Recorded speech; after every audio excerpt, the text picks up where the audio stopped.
Peace and blessings, and welcome back to the Heritage Hip Hop Podcast. This episode, we bring to you one of the artists that's going to not only tell her story, but have a unique story to share as well. We go to Washington State, West Coast love, to interview Renegade the Rapper. Now, being a renegade means more than just going against society. It means standing up for something that you believe in. And we're going to find out what she believes in. Before we get into this episode, you must pay some dues. So first and foremost, if you're looking for credit repair, you don't want to live stimulus check to stimulus check. When you're looking to help yourself come out of debt and have more free choice with your money than just bills, paying bills, and looking at bills, and stressing over bills, contact Transparent Credit Repair at www.transparentcreditrepair.com, or you can call them on the phone at 862-250-5122. Tell them Heritage Hip Hop sent you, and you may be treated to something very special. So remember, to fix your credit and to come out of debt, and for financial literacy, please contact Transparent Credit Repair at www.transparentcreditrepair.com or call them at 862-250-5122. Now, as we continue this journey on bringing your future favorite stars to you, let's meet another fresh face when it comes to hip-hop. And after she speaks, I will come back with the rest of my commentary. Peace and blessings, everybody. This is Karan from Heritage Hip Hop, and we're going to the west side of America to talk to an up-and-coming rapper who not only showed that she's a Godzilla monster on the microphone, but she has a story that's very American in the same fashion. Please introduce yourself to the people. Hi, my name is Renegade. It's nice to meet y'all. I'm 22. I'm from Southern Washington State, and I'm here to talk. All right, so first and foremost, welcome to Heritage Hip Hop. I'm sorry, what's that? I said, welcome to Heritage Hip Hop.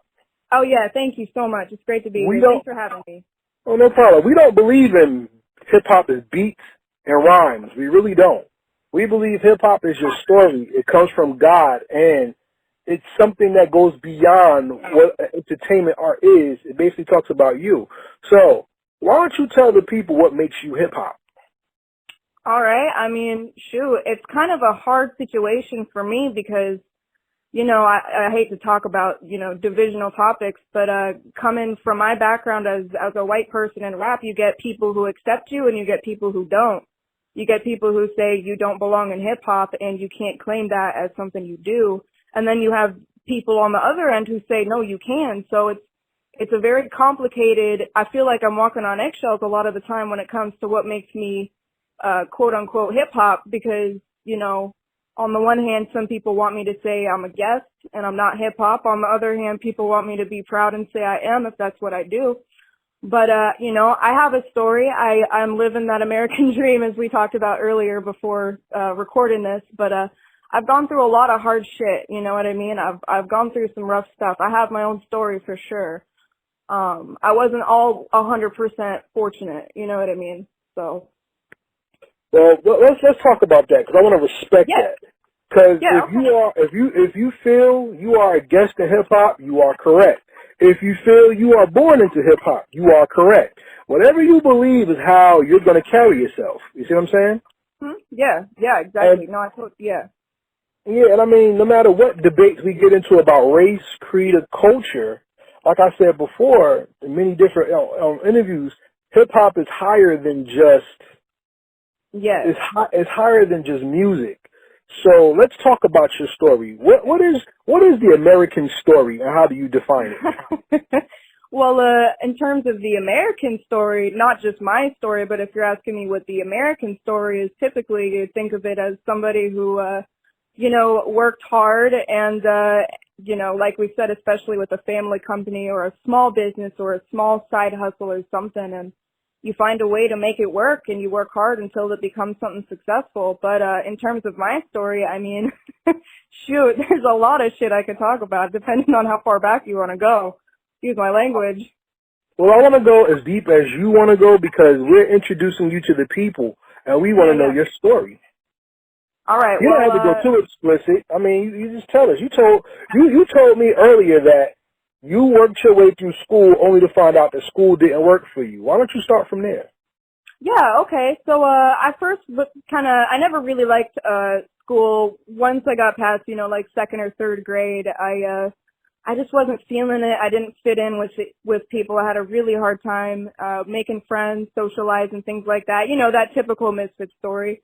I did well on my grades and everything, but I just felt like it was a form of prison and indoctrination, just the way it was. And that, not that all teachers are bad. I loved my teachers.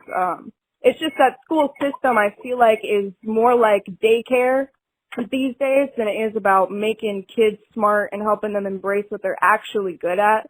My dad puts it the best, I think, where he says, schools these days teach you, they try to make you strong at what you're weak at instead of making you stronger at what you're strong at. So if you're really good at math, you know what I mean, but you suck at writing, they want you to focus on getting better at writing. You know what I mean? But if you're really, really freaking good at something, even if it's not math or science or English, if it's just writing, if it's or rapping or music or producing or something creative, I think you should be able to embrace it. And school creates this environment where you can't. And I've always been a musician since I was a little girl and an artist, and that's all I ever wanted to do was create. And you can't really do that in school. You really can't. Even in art class, they're telling you what to frickin' do. And so in seventh grade, my teacher actually told me school wasn't right for me. Her name was Mrs. Shutt. She was a photographer. She was a very unorthodox teacher. She stopped the class one time because one kid asked this existential question of, where do we all come from in life?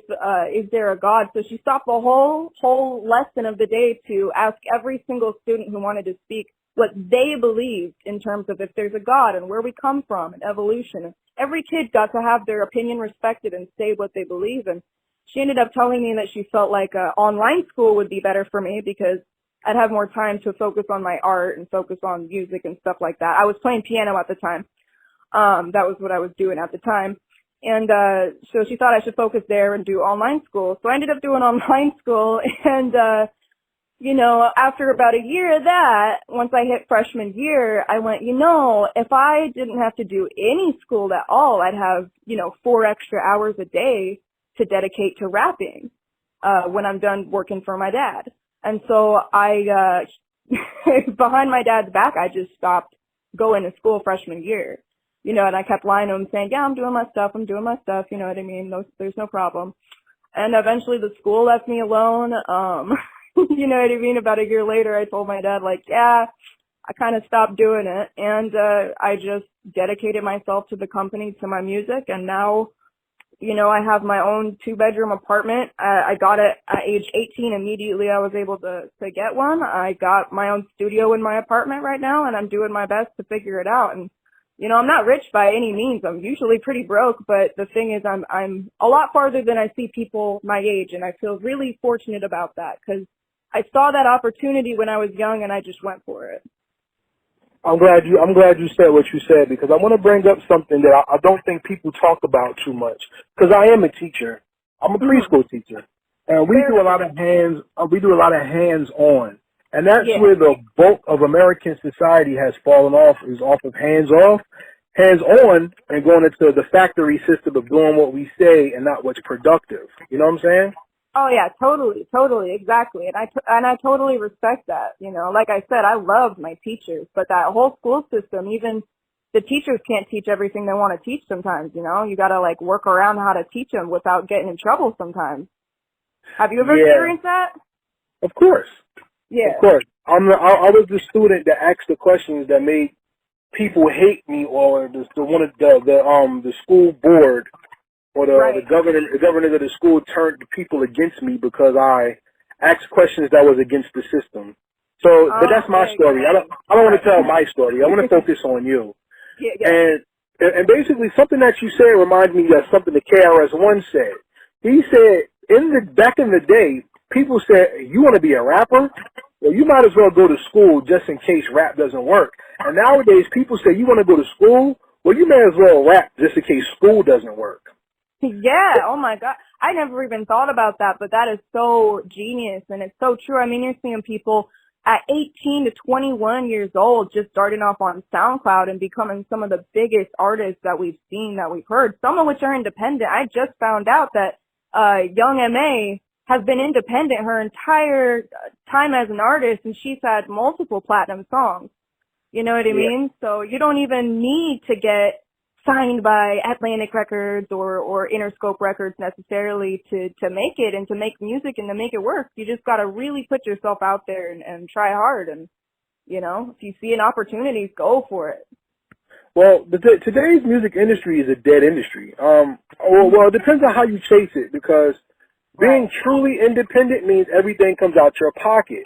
Now, like I said, you are the American story, because if you are the American story, that means you bring yourself up from nothing and make something, and that's what hip-hop is all about. Right, yeah. And today's artists, I think, pardon my language or my example, today's artists are mostly unlearned, untrained geniuses that do a lot of dumb shit. Yeah, absolutely. Absolutely. And you can hear it in some of the lyrics sometimes about the stupid stuff they're doing. Yeah, because I personally think that everybody wants to be independent but don't understand how to build a brand or build a business. So what is the brand of Renegade the Rapper? Who is she as a brand? You know, Renegade the Rapper is somebody who, the reason I picked Renegade, I'll explain how I found the name Renegade to kind of explain who I am. So it's kind of a funny story. So, I was watching this documentary that they were talking about what they call renegade prostitutes, which are prostitutes who disband from their pimps to make money on their own independently. So I went, oh, that's really interesting. That word sounds cool, but I swear to God, I've heard that word somewhere else and it means something different. It's not just a slang term for prostitutes. You know what I mean? I know that word meant something else. So I looked it up, and sure enough, the word renegade originally means somebody who goes against the status quo, somebody who does something differently than everybody else, who rebels pretty much. And that's always how I've felt that I've been. You know what I mean? I didn't like, can you hear me? Yep. Okay, I didn't like school, so I quit school.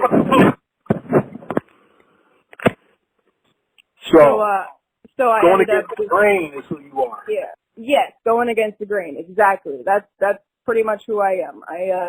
And it's not intentional. It's just something that's been my nature, you know. Anytime something's trending, I'm always looking for, how can I make this different? How can I make this fresh? How can I start the new trend? You know, everyone's wearing this. How can I make people want to wear this other thing instead? That's always been what I've been about, you know, or you know, just if I think something's wrong, but everyone's going with it anyway, I'm trying to figure out, like, how can I get people to want to do something right? You know what I mean? If everyone thinks that it's cool to get really fucked up on drugs all the time and ruin their life, how can I make people think that it's cool to be successful, to work hard, to hustle? You know what I mean? How can I influence that? So it just seemed really fitting for me. And also, you know, it's in a way, in an ironic way, I'm almost like a black sheep, you know, in its own unique way. It has its own kind of misfit category, you know, being who I am in this industry. Like I said, I've had so many people tell me, like, you shouldn't be allowed to rap, you're racist for rapping, you're a culture vulture, blah, blah, blah, etc. I get that all the time. So in a way, I'm coming in here being my own form of a black sheep and just going against the grain, just being who I am, just existing. I mean, people either love me or they absolutely hate me and you know, want me out. They don't want me to rap. They don't want me to speak. They don't want me to talk to you, you know? Well, welcome to black culture in America. Yeah. That's exactly what it is.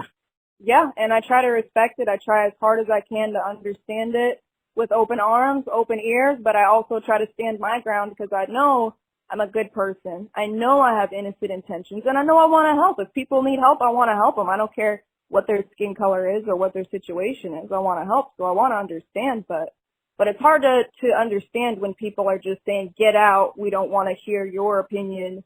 You know what I mean? We just want you out. We just want you away. It's like, well, I'm trying to come to the table and meet in the middle, you know, and find solutions. And that can be hard when people turn your back on you because they're trained to, because of some trauma they've been through in regards to, you know, maybe white people consistently hurting them throughout their lives. I can understand that. But some of us want to come to the table and offer something good, you know? I do. I get it. But if anybody ever argues with you about so-called or quote-unquote white people being in hip-hop, they were in hip-hop not from the beginning, but from the corporate standpoint, whether you respect the Beastie Boys, Rick Rubin, or even if you watch The Warriors, which to me is the original hip-hop movie, there were white gangs in the city that they wanted to merge with to make the inner city or the have-not have a voice. And that's why hip-hop is important, because it gave the people who were voiceless the opportunity to speak.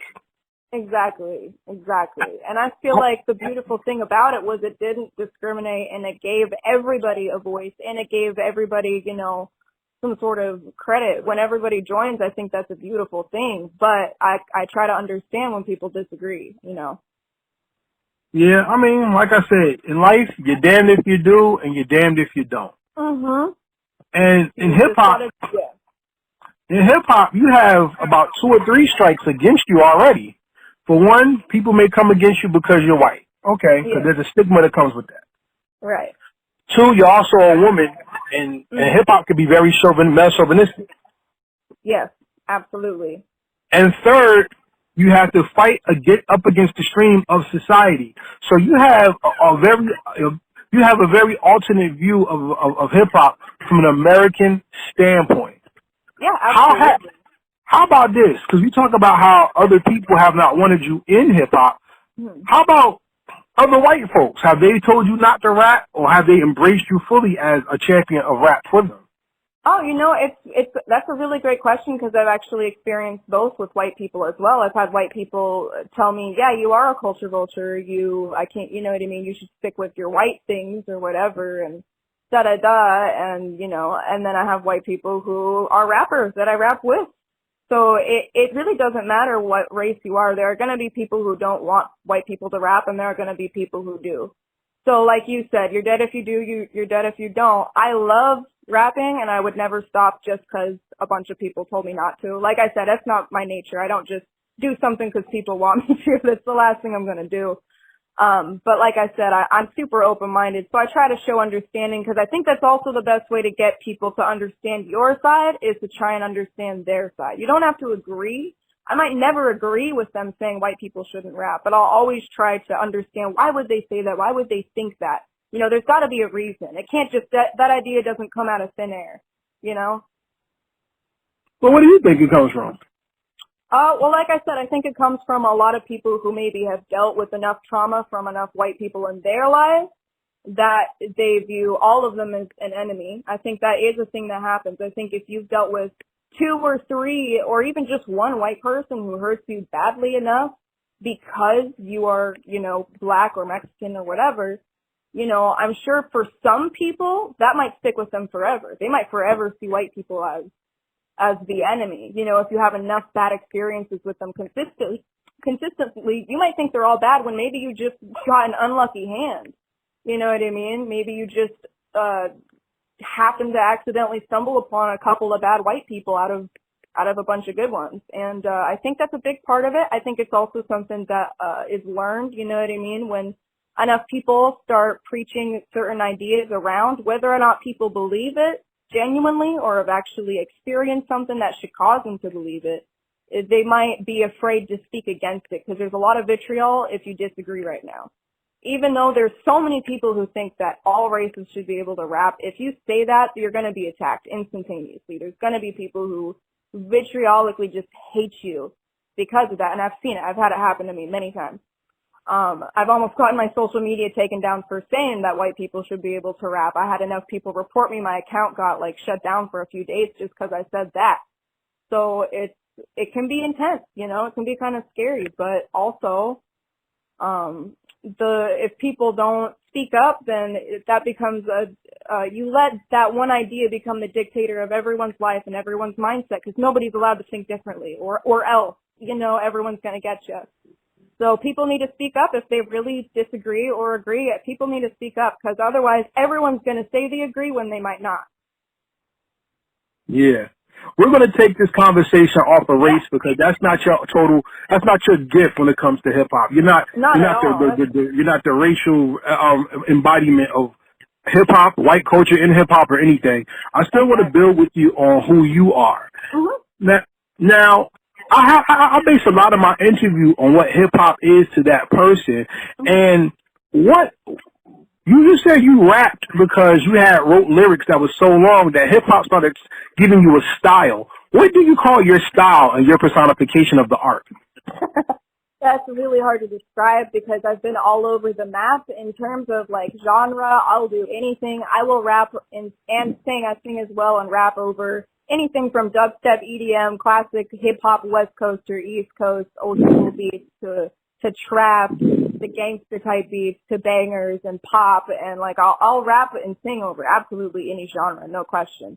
And I haven't really figured out exactly which one I'm like sticking with for my style. I think my style is more about the types of things I'm willing to say. I like to be very, I have a lot of shock value with my lyrics. I'm a big believer in embracing freedom of speech and, expressing the things you suppress inside, expressing them in words, I think is healthy. Even if you say something messed up, I think if that was in your head, you're better off saying it than not, or expressing it in some way that doesn't hurt people than to hold it in. I think that can cause a lot more damage, self-destructively or just destructively. So my thing is like I'll make really sexual puns. I make a lot of jokes. I make a lot of dark jokes. I have a very dark sense of humor ever since I was like little. So I make some pretty messed up like things that this is not for your grandma. You know what I mean? My music is not for people's grandma usually. Like I'm often afraid to tell certain people I rap because they'll ask me, well, I want to hear your stuff, and I show them, and my uncle actually, he pushed me to show him my raps, and I made so much like sexual innuendos and so many dark jokes about things that are just like totally inappropriate. He like sent a message to my dad saying, you're a horrible dad, how could you let your daughter say these things? And my dad didn't know what I was rapping about, you know? Right. He didn't know. And I've never spoken to my uncle since. You know what I mean? And well, so some people that's moral code. Yeah, that's moral code. Like I said, everything isn't for everybody. You know, and finding your style goes into what represents you as a person. And you being 22 years old, there's still so much of you that you have to learn that I guarantee you're going to listen to some of your music as you get older and say, wow, I really was messed up at that time. Because it's growth, it's experience, and it's not only how you find your niche, it's how you find your personality through experience. Absolutely. And I've already had a bit of that experience because, I mean, I'm only 22, but I've been rapping for 6-7 years now. And in that time, I look back at the stuff that I wrote originally at 16, 17 years old going, what the hell was I thinking? How did I write that? Why did I say that? You know what I mean? So, yeah, I absolutely have already had that kind of a crisis. And I know I'm going to have it in another 10 years and another 10. And I see famous artists have it all the time, too. They go, God, I can't believe I released that album. I can't believe my fans like that album. You know what I mean? Well, yeah. I mean, America's champion in hip-hop is Eminem. And we hear him talk about his truth a lot. But he also has said, I wish I never did that because look where it went and how people have taken himself. You see? Oh, yeah. I mean, people were rioting when he came out with his first album, his first couple. People literally were rioting on the streets debating whether or not he should be allowed to rap these things at all, if people should be allowed to hear it, if this should be allowed to be music. I remember that. It was crazy. Yeah, I lived it. I remember it as well. Yeah. Let's go into some of your style, though. You have a song called Hangover? Yes, I do. How did Hangover come about, and how did you find that sound? Yeah, so Hangover came about, I was in an emotionally abusive, mostly, relationship with somebody for 4 years, and I was afraid to leave. I didn't know how to leave because he made me very afraid of leaving him. He basically made me afraid he would beat the shit out of me, excuse my language, he would beat the crap out of me if I left. So I was just in a really bad situation mentally, and it was that challenge of loving someone because you've been near them so long, you've experienced so much with them, you've been dependent on them. And I was young and naive when I found him too. That balance between loving someone and knowing you absolutely have to get rid of them. There's several lyrics in there about, I don't remember exactly what the lyrics were right now because I'm thinking about so many things, but it was something about how I know you're bad for me, even though I love you, and I know I have to leave you, even though I don't want to. Part of me wants to stay. But there's also a part of me that when you're gone, I feel like I'm finally free. You know, when you're just gone for like 15 minutes doing something, I feel like I'm finally free and I know it's what I have to do. So that's how that kind of came about. And that song actually, that vocal style, I was doing that around the same time I had first heard Lucid Dreams by Juice WRLD, and I first heard a couple songs by Lil Peep, and I wasn't even really into them. Like, I wasn't listening to them heavily or anything like that, but I had heard a few hits by both of them, and those songs were just stuck in my head, and I really felt those songs because it kind of described how I felt about my relationship at the time, you know, because they had a lot of that, I need to leave you, you're bad for me, but I feel like I want to stay kind of thing. And their vocal style really just stuck in my head, so I feel like Hangover was severely, severely influenced by definitely by Lucid Dreams by Juice WRLD for sure. But it wasn't like a copy. It was just like that was the song that was in my head at the time. And at the time I wrote that was when that song came out. And yeah. So, but I mean, he's out of my life now, and I've never been better. So Hangover was your therapy and your expression of growth. Oh yeah, 100%. And the thing is, I'm not an alcoholic. It wasn't about a real alcoholic hangover. It was about how that relationship was a hangover. Like, once we broke up, it's like my heart was suffering from a massive hangover. You know what I mean? Because you're in so much pain, and suffering even after the breakup, and you're free because you're lost too, and you're broken already, and you don't know how to recover or repair yourself, especially so young. Word. Yeah, that's basically what hip hop is. It's therapy. 100%.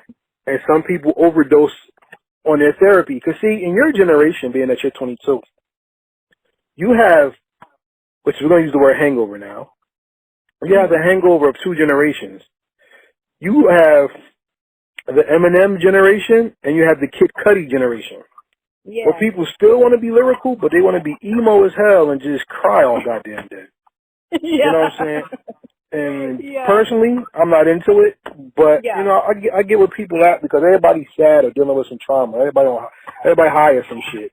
I get it. Oh yeah, exactly. I totally get it too, and I'm on the same wave as you. The thing is, the reason why I still to this day haven't really listened to a lot of those artists like Juice WRLD and Peep is because I get so depressed and so sad when I listen to their music because it's so emotional.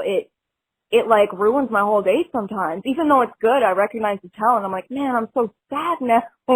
Like, I need some energy. I need a good, like, positive vibe. So hangover isn't my usual wave, but like you said, that kind of stuff is my therapy. When I'm going through something, I have to write something like that. And I actually have another song coming out that's kind of like the sequel. It's about my most recent breakup with somebody else. It's called Why.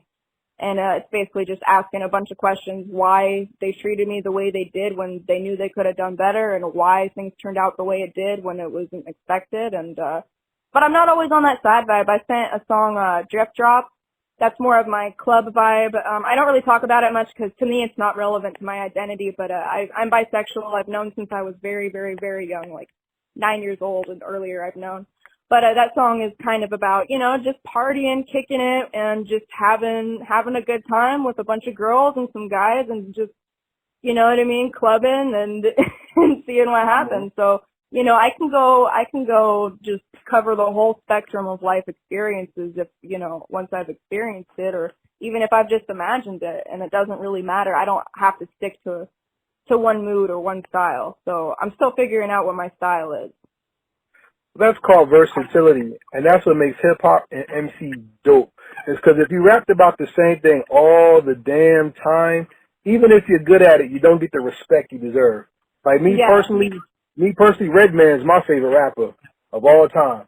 And a lot of people have said because Redman rapped about weed so much that people didn't really think he had flow. And it wasn't until he came out with Black Man in America that people saw Redman had depth on another level. And it's like, he had it, but nobody really listened because all they thought he talked about was weed. You know what I'm saying? Oh yeah, no, I totally understand. I mean, there's, some people don't want to listen to like Lil Uzi Vert because it's like, well, all he talks about is money and women and clothes, and it's like, I want to hear about something deep sometimes, and I totally get that. I feel like there's a song for every mood, and for me, it just depends on what mood I'm in. I listen to all genres and eras of hip hop with almost an equal amount of appreciation, almost.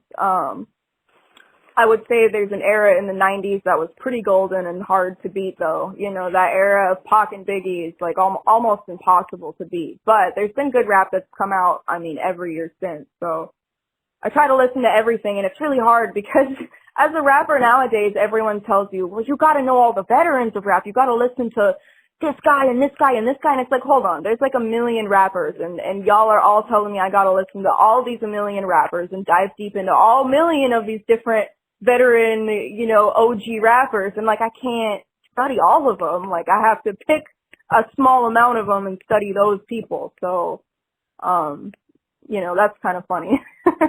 Well, I don't know. I'll give you this. No, I do. I'll give you this. If you're really into something, it is your job and your duty to know of it or about it, yes, to where you're well versed. Like take this for instance. We cover comic book culture as well, so that's part of hip hop. You know what I'm saying? Mm-hmm, yes. There are people who go to Comic Cons that dress up as a character and will tell you what issue it was, and that's overboard. I get that. But if you have an understanding of the story, that's good enough for me. Right. People tell you to listen. Yeah, people tell you to go to the old school because they want to protect you from what you're facing. That's the one thing that Eminem does right. Yeah. Okay, well, that's the one thing Eminem does right. Eminem will say, if you like me, my influences are Tretch, Coogee Rap, Redman, Pac, Biggie. Like, he'll put the names out, so if a person who really likes him cares, they will research it. So that's just to help you. Don't take it as hate. Just take it as somebody who loves it enough to protect you from the people who don't love it, who just want to fuck with you. You know what I'm saying? No, 100%. And like I said, I do my best, but it's hard when because I'm in a generation now where we've got like 30 or 40 years of what could be considered like OG rappers that you must know about. So it's like I have to pick some, and like you said, it's more about the story than anything. So it's like, right. Sure, maybe I haven't heard of all, 1,000 who could be considered the OG rappers, but yes, I listen to a lot of Biggie. Yes, I listen to Pac. Yes, I listen to NWA. Yes, I listen to Public Enemy. Yes, eventually I would like to know as much as I can about hip hop, but also yes, I have so many things to do in my daily life. That you can't be consumed with one thing. Yeah, exactly. I can't be a complete historian on everything hip hop and rap, and that's the thing. Is some people will give you crap about that and be like, "What do you mean you don't know this rapper? If you don't know this rapper, you're not a real rapper." And I'm going, "Well, I know. Well, then do you know about this OG rapper? Because if you don't, I could say the same thing." And it's you can't expect people to know about all 2,000 of the OG rappers. But I think I know enough, and I'm still digging. I wanted to dive deep into LL Cool J pretty soon here because I've heard Eminem talk about him so much, and I went, I never really listened to a lot of LL Cool J. So if one of my favorite rappers says that's one of his favorite rappers, that means I should probably listen to that person. I could probably learn a lot. I applaud you for that because that means you care. And if anybody told you that you're not hip-hop, you could just point them to this interview, and they'll see how hip-hop you really are. I appreciate that a lot, man. I try to care because how I put it is I try to take my shoes off in the house before I go inside the house, Okay. I try to be nice. Now let's continue on because you said something that really struck me, and I really want to get there with you. Uh-huh. Hatred, jealousy, and envy, 3 of the major devils that play a part in the destruction of culture and life. Yeah. You faced those 3 devils in this conversation so many times that I know this is a part of your hip-hop story. Have you made that song yet? You know what? That's a great question. I don't think I have, and it's funny you say that because I've been kind of in my head jogging on how I could put that into words because it is something I want to talk about that envy, the hatred, the jealousy that I've faced towards rappers and rappers or people from the community have faced towards me. And the thing is, I feel like it almost needs an EP or an LP because there's so many things to say on those devils, those demons, as you talk about, that I don't think it can even be put into one song. I'm not sure because I've tried, and it's so difficult to put that into, 32 bars and 2 to 3 hooks. Like, it's a lot. Well, how about this? But I do have a Just song make your coming best out music. that tells my story. I do Great. have a song coming out. It's called Spida. I'll explain why later, but it tells a lot about my story. It's not meant to be a poppy hit rap song. It's meant to be a real story about really where I come from, I grew up very poor, divorced family. My mom was a severe alcoholic, drug addict, opiates, stuff like that. She was bringing some not so good people into the house to pay rent, the heroin addict cousin trading methadone to live with us, and the meth addict prostitute living in the basement bringing strange men in, and just all kinds of things a 7-year-old and her 2 siblings don't need to deal with. And she ended up passing away when I was almost 11 from methadone and alcohol and stuff like that. So I end up going over a lot of that in that song Spida that I talk about. And it's called Spida because it's this beat that I found, and it has this sample of a sports commentator screaming about Donovan Mitchell, like, giving a hardcore slam dunk or something like that. And I guess the nickname for Donovan Mitchell, which I didn't find out till I did research, was Spida, and the beat was also called Spida. So I decided that's what I called the song because it kind of reminds me of how my story is kind of like trying to get that slam dunk. It's about starting from the ground, but then shooting up to score. The hook is how does it go? I have like over 100 songs that I've written in the past year, so I don't actually have all of them memorized by heart, but well, give the fans something to look forward to. That's all. But yeah, here's my advice to you though. Don't force yourself to make your project. Let your project make itself through inspiration. That way, you don't have to force yourself to talk about the same thing on 5 different songs. Just be yourself. Exactly.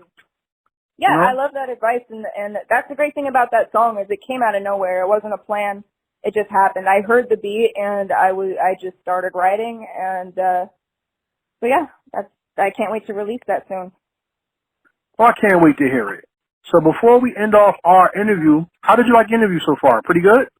Yeah, I love it. This is an awesome podcast. I'm definitely going to recommend it, and I think you're recording this, right? So when we're done with this, I can share it around because I'd love to spread the word.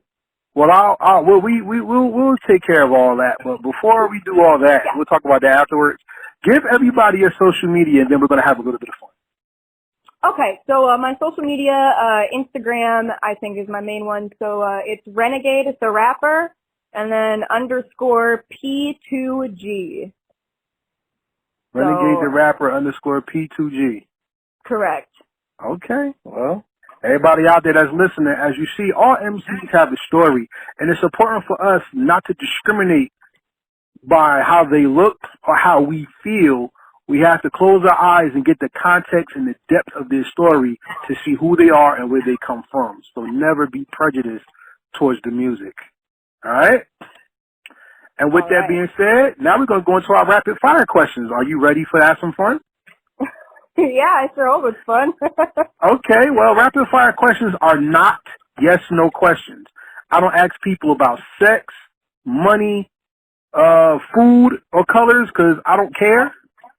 Sounds good. I really don't want to know. But what I do is I ask you about things pertaining to yourself and the hip-hop culture that you're a part of, and I want to know how much you love it and how it reflects you. Are you ready for that? Yeah, absolutely. Let's go. Here we go. Question number 1. What song or album perfectly describes your life, and it can't be a song that you made? All right. The song or album that perfectly describes my life, I would say, off the top of my head, Cleaning Out My Closet by Eminem, because a lot of who I am surrounds around my experience with my mom growing up. And I think that's what that song is really about. Interesting. Very good. My next question is, hip-hop is a story, and the beginning of it and the end of it are kind of the same. It focuses and revolves around pain, society, and the struggle. What would be the name of the album that or the song that you make that personifies your life? You know what? Man, that is such a good question. I actually have a song coming out that is a lot about that, and it's called Sicko, and I think it describes me a lot. If you get to know me, if you really get to know me, I'm quite the sicko, so. Okay, well, I look forward to hearing it, because you don't put it in the air, and I have to happen. Well, thank you. Next question. Hip-hop is defined as the culture of misfits and outsiders, a.k.a. outcasts. Why do you fit into that category, and how do you own it? I fit into that category of the outcast, not just because, as we talked about, not just because I'm a white female, but because I go against the grain. I don't have a lot of money. I don't have a lot of women. I don't have nice cars. I don't got jewelry. I didn't grow up in a lot of situations that hip hop culture might identify with, but at the same time I did, because even though, I didn't grow up in the hood, I have no idea what that struggle is like. Plenty of people can identify with losing a parent, no matter what culture they're from. And in terms of how I'm an outcast and how I own it, I'm renegade. I go against the grain. I do things differently. I start the new trend. I don't follow the trend, and that's how I'm going to own it. So. That's dope, and I appreciate you for saying that.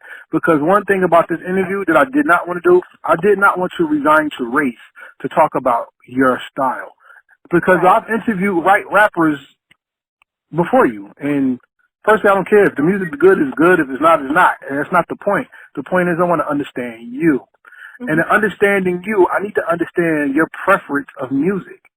Yeah, exactly. And I only bring up the race and the gender because I feel like it's so glaringly obvious, but it's not what defines me. I don't even really think about it unless someone's bringing it up and I feel like I have to defend myself. It's not a topic that comes up at all for me.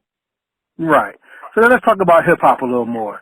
Yeah. Back in the day, there was always a remix, and the remix was either when we changed the beats of a song or remade the song with other artists. What is the greatest remix in hip-hop history to you?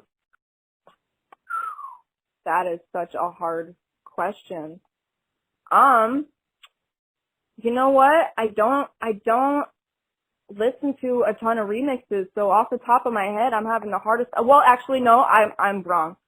For me, the best remix that I've heard, and a lot of people might not agree with me, but Lil Wayne did a remix of Playboi Carti's Magnolia, and I think he did a phenomenal job. I don't really like the original song Magnolia by the original artist, but I love how Lil Wayne, he remixes so many popular songs and somehow always makes it, in my opinion, way doper, way catchier, way better bars. He just knows how to complement a song. He knows how to remix really well, and I think Magnolia by Lil Wayne is a phenomenal remix. I know it's not, a classic remix necessarily, at least not yet, It's only a few years old, but hey, it's your choice. It doesn't matter. It's your choice.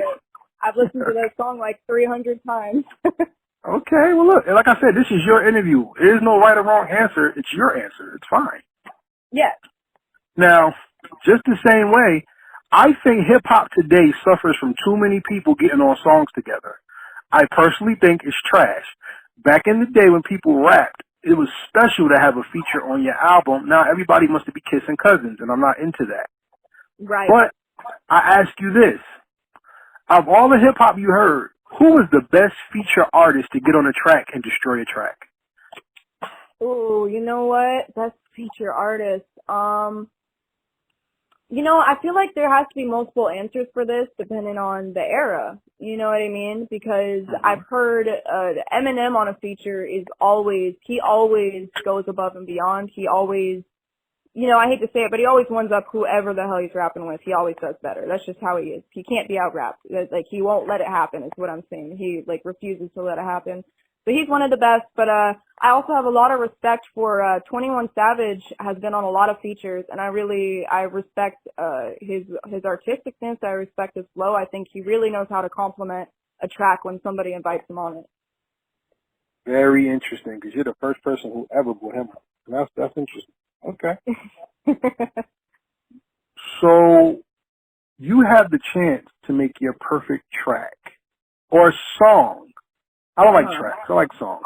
You have the chance to make your perfect song. Who would feature on your perfect song, or who would do the beat, dead or alive? You have no restriction. Okay, well, I wanna answer both for the beat and for the rap. So for the beat, damn, I wanna say Dr. Dre, because he's just the most phenomenal producer we've ever had. But I also recently have grown a deep fondness for Pierre, who he's made a lot of beats recently. Like, for this era, for this modern era, he's so phenomenal with it. So kind of a tie between those two. But obviously, I mean, I'd have to pick Dr. Dre. He's just the king. That's just how he is. You know what I mean? He knows how to make a beat that fits whoever that artist is. He will make that beat that's right for you. And he really pays good attention. So him, and then for feature in terms of rapper, I mean, I just can't deny, and everyone brings this up. Everyone sees it before I say it. Everybody knows that if Eminem was on a track with me, it would be fire. So. Well, you were known for doing the Godzilla challenge. How did that go for you? Well, it was kind of interesting. Personally, I actually had a lot to say that wasn't good about the challenge itself, because he had said and I'm not dissing anybody, but he had said, who can spit it? Let's see who can spit it. And so me and a bunch of other people worked really hard to learn how to actually spit the challenge. Well, what he didn't say was that it was actually just a lip syncing challenge for Triller. So it was just who could lip sync it. And that was kind of disappointing to me, because I kind of thought, like, wouldn't this be a great opportunity for him to find just some really talented rappers that are on his caliber, who can rap as fast as he does and as well as he does. And it's a good way to, bring up people who are really skilled, who are hardworking rappers, and give them a little bit of spotlight. And it ended up being more just see who can help promote Godzilla, the song. So I was really disappointed in that. But the thing is, me just learning how to do that verse made me excel and evolve so much as a rapper so fast. Within a week, I felt like I went from amateur to, like, pretty decent in terms of rapping, in terms of speed and pronunciation and lyricism. It taught me so much just learning that one verse. So I'm still really grateful. And it got me a lot of respect, too. Well, that's what's up. That's what's up. Caliber is a very strong word, but that's what's up. Yeah. Okay. So, in understanding that part of you, my next question is this. A lot of people would get on people about doing hip-hop because of the social climate in this country. And right now we have the gentleman who was killed in Minneapolis, the gentleman that was killed in Minnesota. We had the young lady that was killed in her apartment with the police. We have so much racial tension, and we have so many things in society besides race, which is always number one in this country because it's part of the fabric of the country. Exactly. But we have so many things in this country that goes on. What do you think is hip-hop's responsibility to speak on society and not just make party music? Oh, yeah. I think it is I think rappers right now, if you really are going to preach that, there's a lot of racism and it's a problem, I think everybody, I don't care what race you are, especially rappers, communicating is your thing. That's supposed to be your forte, is language and communicating. And you have a platform and a tool, basically, and so much power to influence people's minds. And that can make a change. I mean, Martin Luther King made so much change just by speaking up and not tailoring his words to be loved or anything. He just said what was true, no matter how much people hated it. And I think we all as rappers, because that's our thing, especially if you have a big audience and you are passionate about this, don't just try and incite violence. Don't just say kill all the cops or whatever. Actually come up with solutions for peace, or try to, or discuss it, or put in your song about how much this matters to you and what you think should be done about it if you're passionate about it. Exactly. Don't just write about partying. I think we all have an inclination to write about what this means. And I'm sure some people are working on it right now, but what I'm hoping to see is that they don't try to capitalize off of this event to boost, record sales. I'm not saying that all rappers do that, but, sometimes when a really bad event happens, sometimes a rapper might, or just an artist of any genre might take that event just to popularize their new song, just to be relevant, just to be popular, and it didn't solve anything, and often might cause more division because it'll be very aggressive and hate-filled, and it won't really come to the table with a solution. There was that one song that came out back in, I think, 2016, when there was that huge division about the presidential candidacy, and it was called I'm Not Racist. I think songs like that are very important because it discusses both sides. It discusses what both sides think of each other, and then at the end they both come to the table, they hug it out, and they understand both of each other's sides instead of just immediately hating each other and wanting to beat each other up. And I think that's beautiful, and I think we need to bring that up more. That song was done by Joyner Lucas. I'm Not Racist. Yes. And the remix was done by Samad Savage called I'm Not Racist Too, T-O-O. And yeah, I would love to see something like that happen, but here's the fallacy of that. Yes. Some of these rappers don't say nothing because they want to keep money in their pocket. So right. That's something that I would like to talk about on my talk show, The Mic Council. Please check it out when it comes out. I mean, I would love for you to see it. That sounds very interesting. Yeah, send that to me I'd love to watch that. Not a problem. Let's continue with the interview. Yeah. Another part of being a woman in hip-hop is that people don't really give women the respect they deserve, and women have helped build more, well, I'm not saying more, let's just say half the culture and more than half of this country. Right. What do you think it would take to get women to work together in hip-hop and not be put against each other like pit bulls? Oh, yeah, that's such a wonderful topic. I'm glad you brought that up because I actually spoke out about this a while ago on my social media. I was going, all of these female rappers complain about how hard it was for them to be in the industry and how hard they had to work extra because they were female to get in this industry and get respect that they can rap. They're not just a piece of meat. Things like that. They all say, I had to work so hard. I had to do it all on my own. All these men were victimizing me left and right. They were all being predatory towards me. And yet none of you are taking on other females to make their dreams come true like you so badly wanted yours to. You're not trying to make it easier for any of these women. You want them to go through the same hardships you went through because none of these women I see are trying at all to bring another female up I'm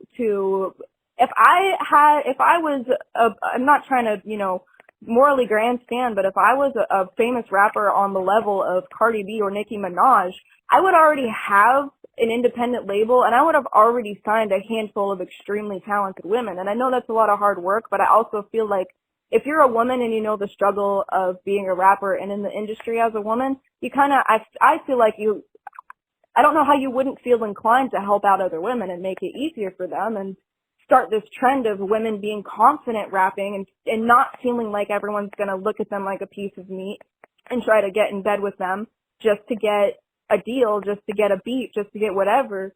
The more women do it, the better it's going to be and easier for us. So I think we all have an inclination to reach out to those women and bring them up with us. And it's disappointing that it's not happening. Well, to the defense of Cardi B, if it wasn't for her, people wouldn't know who Tierra Whack and Chica was. And she actually shouted them out, and it boosted their viewership. So I'll give her respect because she's actually the first female I ever think did that. But just the same way, I've never seen a woman come out with her own label except for Lil' Kim maybe. And that's how Mano came out. So I hear you. And you know what? That's something to put out there. So maybe you have sparked the mind of someone to do better. If not, you do it yourself, Oh, yeah, exactly. Well, I plan to do it myself if nobody else does, I'd like to see it happen a lot more. I mean, what woman has made another woman come up and be as big as her? I mean, have we ever had a big female rapper ever make another female rapper as big as her? Because we know that Eminem helped make 50 Cent big, and they're both huge, but I've never seen a female rapper make another female rapper as big as her. And I'm not saying it's intentional. I'm not trying to make a conspiracy, but I have a hunch it very well could be because, that's just kind of how the female brain is sometimes. Is oftentimes I'm a female, so I know this. We oftentimes we don't want competition. We want to be the only option. We don't want anybody to take our place, and so we just try to eliminate the options instead of just be confidently ourselves and know that, being ourselves, people are going to love us. So. Yeah, I respect that too. Because that is the nature of the game, is fighting for the limelight, which is nothing but a bad drug game instead of the art of entertainment. But we'll go beyond that. You're from Washington, and I want to know, what is Washington hip hop as a part of hip hop from every other region in the country? Right. It's very underground. I don't want to say it doesn't exist, but when you're living there your whole life, it is as if it does not exist. I've been trying to find a place to perform for the past 2 or 3 years. Last time I performed was for Coast to Coast in Seattle, and it was maybe 100 people there, at a little club. It's not a scene. There's not a scene there. You want to perform a rap song and you're not already a famous rapper and you want to do that in Washington, well, you're going to be playing at these little bars with maybe 20 to 50 people. Hardly any of them care about you. None of them are going to remember you. There's no rap culture in Washington, even though everybody listens to rap and loves hip-hop. There's no culture. There's no places to perform. Or when you hear Eminem talking about back in my day in Detroit, and they would, have these rap battles in parking garages. That doesn't exist in Washington. That doesn't exist. So there's no culture. I don't have people I physically can touch that rap with me. Everybody I've rapped with had to be online because there's just nobody in person that you can find. They're not, Washington's notorious for people being reclusive and antisocial, and it's 100% true. So it's hard to make friends here, and it's really hard to find a place to perform. Word. Well, I will say this. You in Seattle have one of the most celebrated underground rappers of all time. And that's Max Slug, who actually did the song for the Seattle Pythons of the XFL. Yeah, so and that's the really strange thing, is that I know that we have these big rappers from Seattle or from our neighbors in Oregon and Portland. We've got these big rappers from those areas, but still in the general, I'm 3 hours south of Seattle, and I've been here my whole life. So in any area outside of Seattle, there really is no scene. And even in Seattle, because I've been to Seattle many, many, many times. Up until recently, I was dating somebody for a year who lived in Seattle, so I went there constantly. And you still have to look really hard to find it, where I've also been to Southern California, to Hollywood, LA, Venice Beach, and the hip hop scene is right in front of you. You can't avoid it. It's right there. You can walk on the Venice Beach boardwalk and just start belting out raps with somebody who's already beatboxing right now. You could do that. You know what I mean? And it's just, that doesn't exist here. You have to really look for it and pretty much go searching and scouting online to find that community right now. That is very deep. And you know what? I'm going to make it my business to make sure I go to Washington and to California to see these things, because I want to go actually global and worldwide with hip-hop, because that's what it is. That's amazing. So, I'd love to give you the tour. All right. You put it in the air. We got to make it happen. I'm going to remember what you said. All right. So to everybody out there listening, Renegade the Rapper does not just do hip-hop. She really looks and enjoys this culture and wants to help grow it and grow within it. So please do yourself a favor and give her your ear. And if she makes something that you like, purchase her music. Streaming is cool, but if you really want to invest in her and to see the best of her come out and help her movement, purchase. Use your money to make her not only feel loved and respected, but to have her give you what you want, which is good value entertainment, just the same way. All right? Now, time for the final question of the interview. You ready? All right, I'm ready. All right, so unfortunately, everybody passes away, and one day you're going to die. Sorry to be morbid, but this is real. Yeah. All right? And in 2,000 years, there's going to be a major earthquake. There's going to be a flood. A building may fall over. I don't know, dinosaurs or dragons might come out the earth, whatever. You know what I'm saying? Yep. But then somebody 2,000 years from now is going to find something weird. I think it's called the MP3, right? Yep. And they're going to hear your music, and you're going to be reintroduced to another generation that experienced music. My final question, and the most important question of my interviews, is this. Being that they have your music then, what legacy did you leave on this world that made it better because you did hip-hop music? That's a good question. I think at the end of the day, you know, like I said, it goes back to my brand and who I think I really am. I'm not afraid to go against the grain, which is really the thing. It's not about intentionally going against the grain to be unique. It's about going against the grain when it's right, when you actually need to, when you know everything around you is not going wrong, is going wrong, but if you do the right thing, people might not see it. You know, Jesus Christ, when he was trying to heal people and do what he was trying to do, people hated him. They crucified him when he was just trying to help and heal and preach.